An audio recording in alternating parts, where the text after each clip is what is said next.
नमस्कार मंडळी, आज आपण थंडी स्पेशल डिंकाचे लाडू बनवणार आहोत.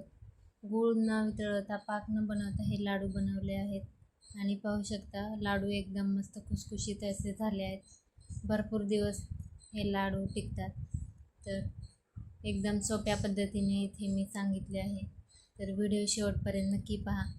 इथे मी लाडू बनवण्यासाठी वजने आणि वाटी दोन्ही प्रमाण सांगणार आहे. डिस्क्रिप्शनमध्ये पूर्ण साहित्याची लिस्ट देत आहे, नक्की पहा. इथे 250 ग्रॅम खोबऱ्याचा किस घेतला आहे, 150 ग्रॅम खारीकाची पूड घेतली आहे, 100 ग्रॅम गूळ, नंतर काजू बदाम पिस्ते प्रत्येकी 50 ग्रॅम, 50 ग्रॅम डिंक घेतला आहे, 2 मोठे चमचे खसखस घेतले आहे आणि 100 ml तूप घेतलं आहे.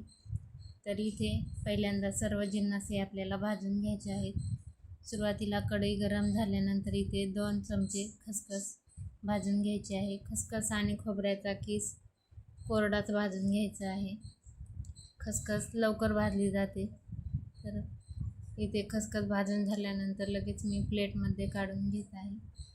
नंतर याच्यात आपल्याला खोबऱ्याचा किस भाजून घ्यायचा आहे. तुम्ही खोबऱ्याचा किस ऐवजी खोबरे चिरून घातले तरी देखील चालते. इथे मी किस बनवला आहे, 250 ग्रॅम आहे. नंतर छान लालसर झाल्यानंतर इथे प्लेटमध्ये काढून घ्यायचं आहे.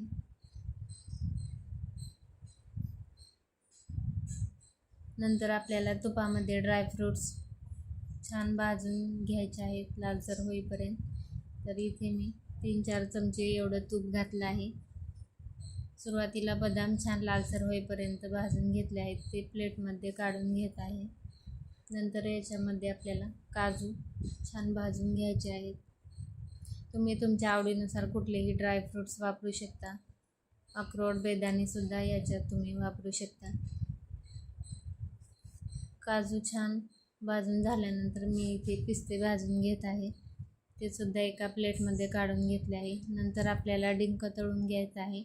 डिंक तळत असताना थोडा थोडा तळून घ्यायचा आहे, एकदम जास्त तळू नका, कारण व्यवस्थित डिंक फुलला पाहिजे. त्यासाठी थोडा थोडा करून डिंक इथे मी छान फुलेपर्यंत तळून घेतला आहे. डिंक व्यवस्थित तळला गेला पाहिजे, नाहीतर थोडासा कच्चा राहिला तर तो लाडू खाताना मध्येच कचकच लागतो.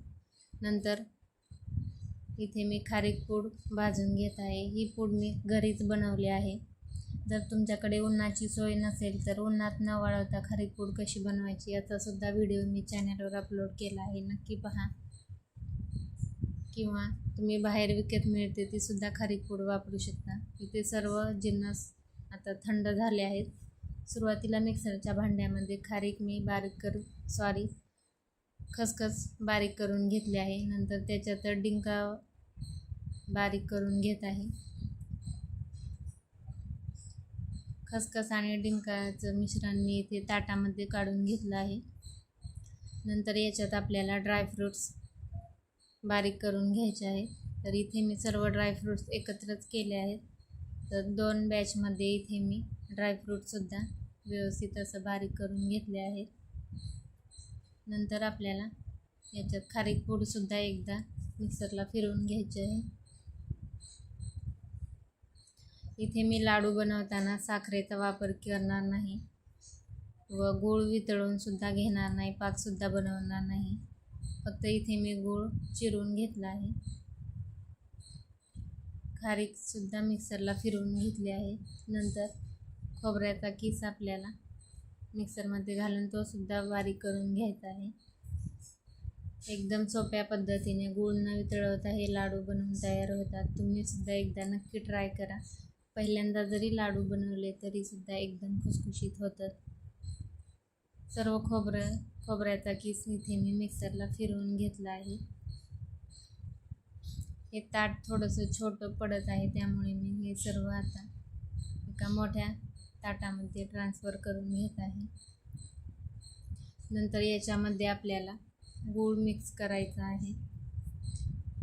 इथे मी मोठ्या ताटामध्ये सर्व हे काढून घेतलं आहे. एकदा हे सर्व व्यवस्थित मिक्स करून घ्यायचं आहे.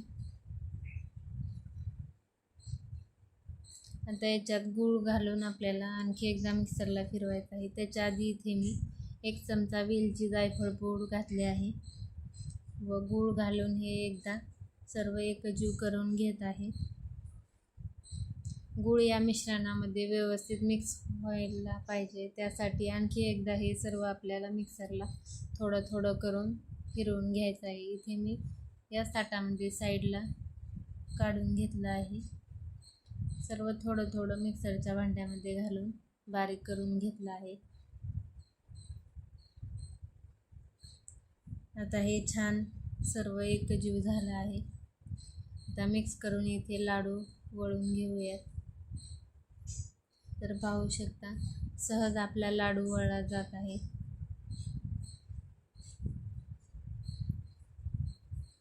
अशाच पद्धतीने इथे मी सर्व लाडू बनवून घेत आहे. तर मीडियम साईजचे इथे 20 ते 22 लाडू या प्रमाणात बनवून तयार होतात. जर तुम्ही अगदी छोटे लाडू बनवले तर 25 ते 30 लाडू होऊ शकतात.